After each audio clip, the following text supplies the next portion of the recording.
So there's this video going around of a father who is having a mental breakdown in front of his wife and children and saying a bunch of very disturbing things and very upsetting things.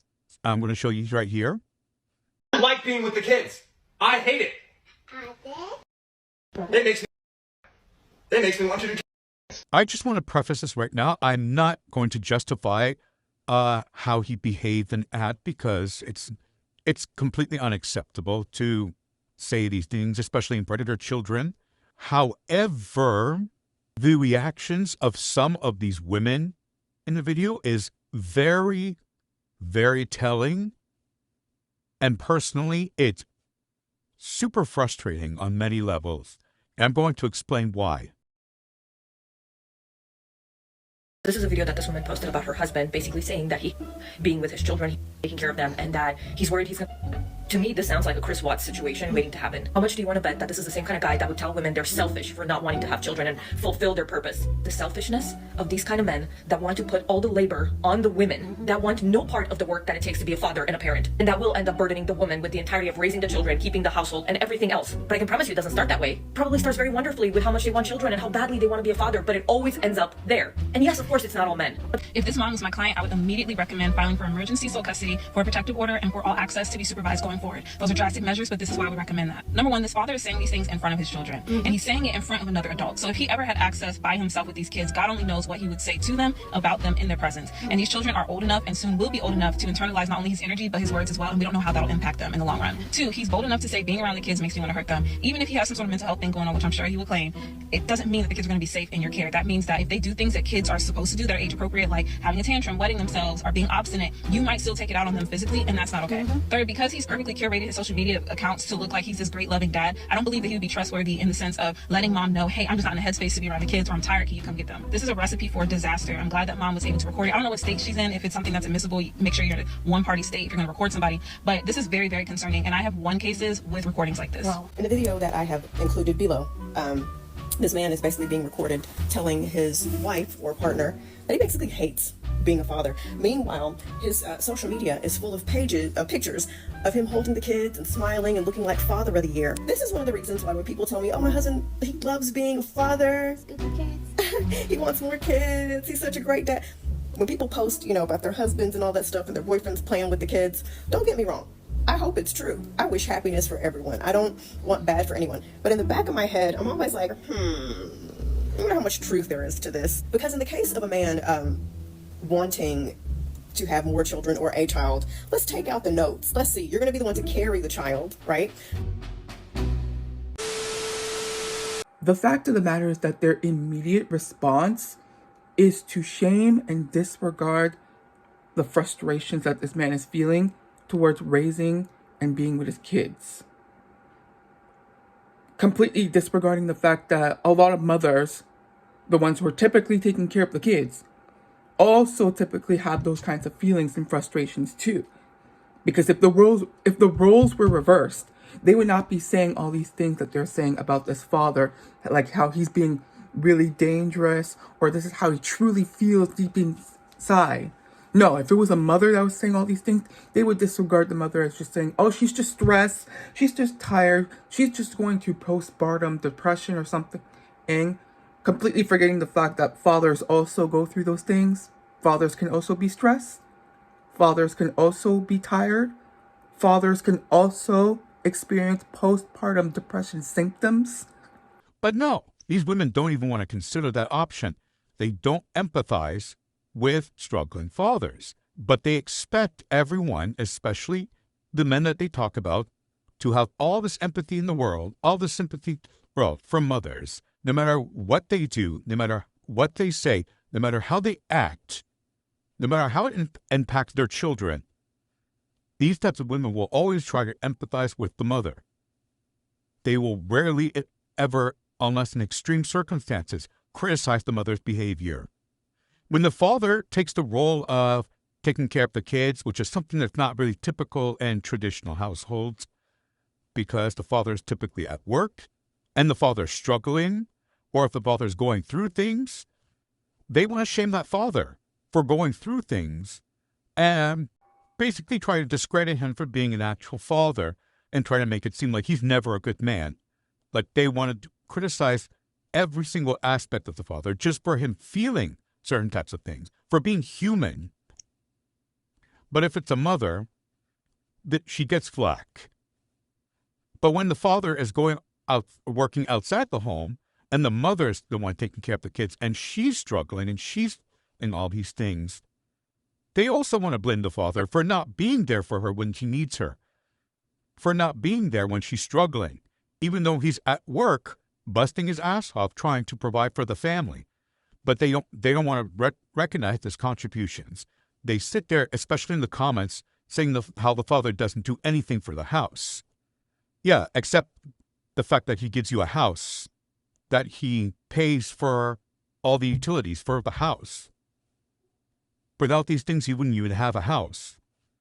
But it's just that these specific type of women always want to blame the father or the man whenever anything goes wrong in their lives, regardless if the man's actually at fault or not. They're always going to find a way to blame the man. There's hardly any real authentic conversations about, family dynamics and how to resolve problems and actually showing empathy. And these are the same type of women that want to say that they have emotional intelligence. Bitch, where? Where? Like, I don't see it. Again, I'm not trying to justify this father saying and acting this way, especially recording it. I'm not sure if he's the one who recorded it or if the mother recorded it. Probably the mother, since the father was already having a mental breakdown and stressed about the children. Like, aren't there like TikTok videos of mothers complaining about being mothers and raising children? And I'm guarantee you that these women did not have the same type of reaction, or at least to the same extent as this father. But they want to rein in so hard on the fathers and act like they don't do anything or that they don't do enough. And then they complain that the fathers don't show empathy, or the men, or just people in general, not showing empathy towards the mother.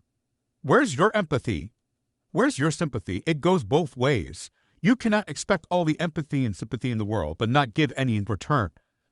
It doesn't work like that.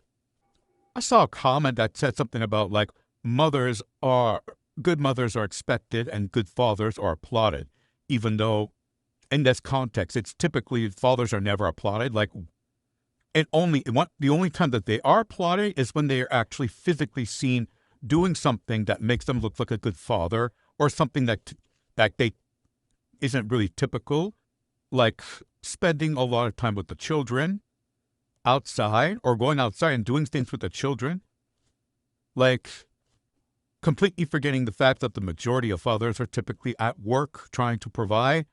And a lot of fathers also, they would want to spend more time with their kids, but they can't because they have to work and provide, especially nowadays when a lot of middle-class parents are struggling to pay their bills. Inflation is a thing. It's kicking everyone's asses right now, but it's never enough. And they want to sit there and act like fathers are just super praised when they're really like second-class parents. They're seen as second-class parents. That's the reality. So I don't know where this delusion's coming from.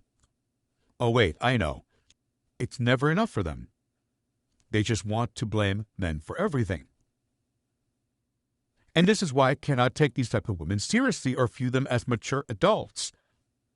Because they don't want to take responsibility for their actions or their partial actions, and want to put all the blame for anything that goes wrong in their life on men or on society. And that's just, to me, it sounds like the same, like if a man was doing that, he would be seen as a loser and an incel and a deadbeat, or, just a loser in society. But women get to do all this and they don't get to be called losers. So I'm going to sit there and call you guys losers.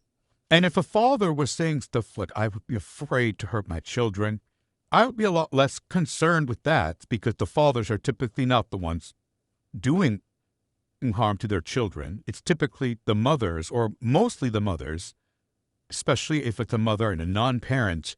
They're disproportionately more likely to actually hurt their children than fathers and non-parents, or fathers acting alone. So I wouldn't be concerned that much because at least he's self-aware enough to know that he doesn't want to hurt his kids, but he wants something to change. It's just every single time a man in general expresses any type of emotion or goes through any type of mental breakdown, in general, society, they just want to shame him for it, degrade him for it, devalue him and emasculate him for being a human being that can constantly push to the limit. When women act this way, or when women emotionally lash out or do crazy things, whether inside the privacy of their homes or in public, they get more of a pass. They get more empathy. They get more sympathy. Oh, she's just going through things. And then trying to, in some extreme cases, they'll even justify her crazy actions, even if she ends up hurting someone or destroying property or actually, committing crimes, especially if it's against a man. Like, it's just like, if she's violent towards a man, people are more likely to believe or think, what did he do to make her this way? Like, justifying her angry reactions. I'm like, what do you mean, what did he do? That's not a justification. That's pretty much the same type of logic as like when a man SAs or grapes a woman and then tries to justify, like, what was she wearing, or what did she say or do to make him? What do you mean? That's not an excuse. We acknowledge that that's not an excuse to do certain things to people, but when it comes to a woman being physically violent or even just doing the same thing as a man, SA or rape or do whatever, y'all want to justify it because it's just a man. It doesn't matter to you guys. Honestly, it's bullshit. Not to mention the fact that in this situation, none of you have even criticized the mother for her involvement in the situation.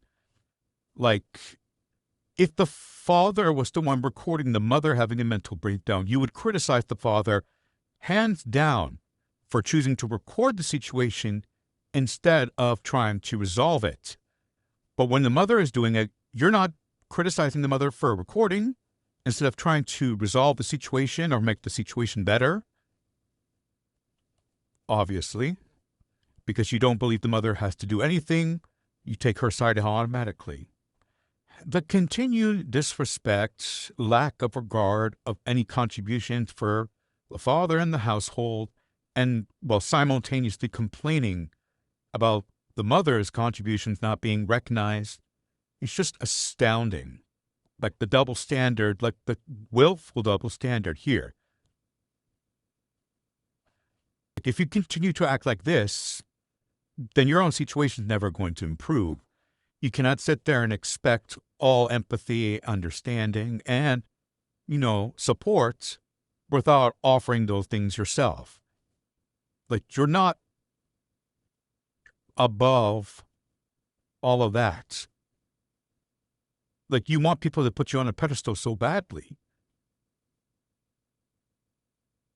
Well, I'm not going to do that.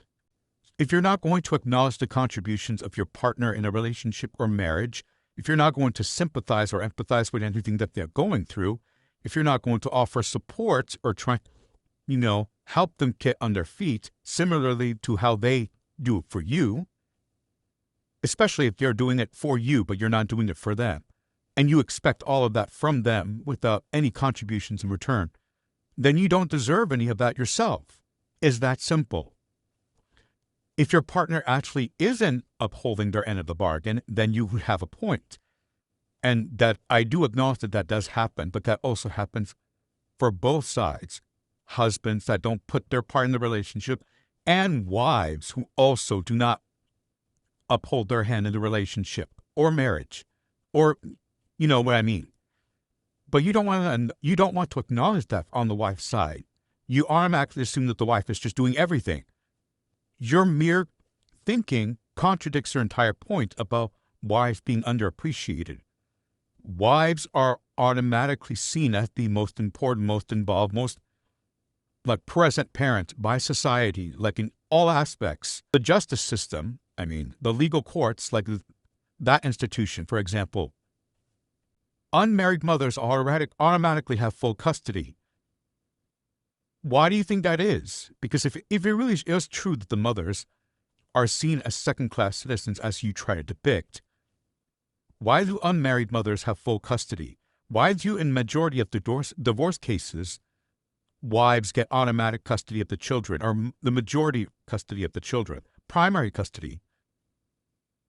Because in that aspect, as well as in society in general, mothers are seen as the most important, or the most involved.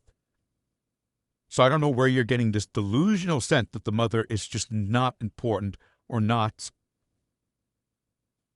applauded, when the mother's automatically seen as the good mother.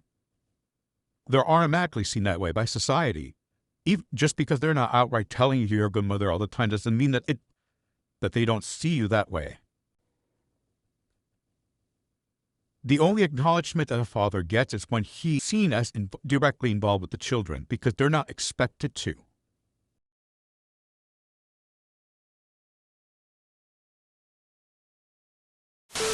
Now to our other top story. The Spring Lake woman charged with shooting and killing her 6-year-old son faced a judge for the first time today.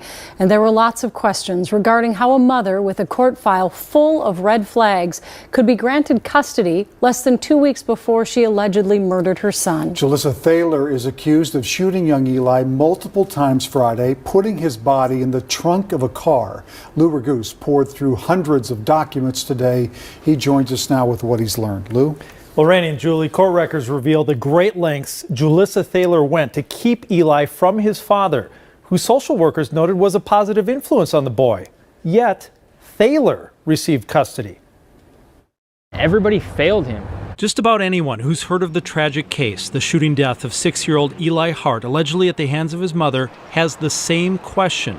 How did she have custody of him? I am just outraged that people could fail a 6-year-old little boy like that. Julissa Thaler has been filing reports regarding Eli's dad, Tory Hart, since she was pregnant. In this St. Paul police report, she accuses him of abuse, then later admits, quote, because of her mental health issues, she constantly accuses Hart of things he doesn't do. Tory Hart has never been charged based on Thayer's reports, and social workers note there's no evidence her accusations are true. But court records reveal the father filed for custody in March, and a week later, Thayer bought the shotgun she's now accused of using to kill her son. A child protection case had been ongoing since January 2021, when Thaler was hospitalized, according to court records, hearing voices and having paranoid delusions.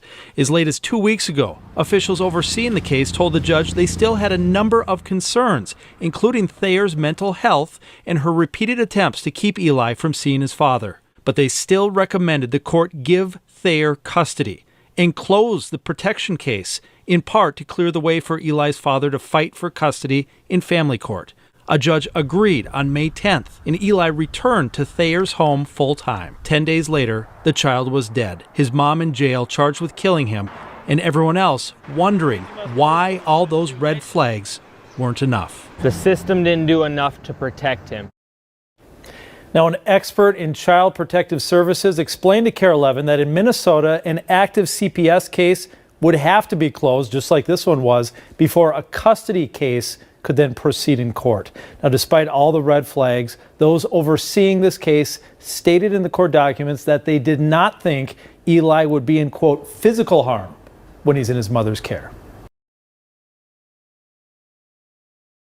And while Judge Jay Quam handed down the mandatory life sentence with no possibility of release, the now 29-year-old wanted to get the last word. Yes, I would like to say something. Go ahead.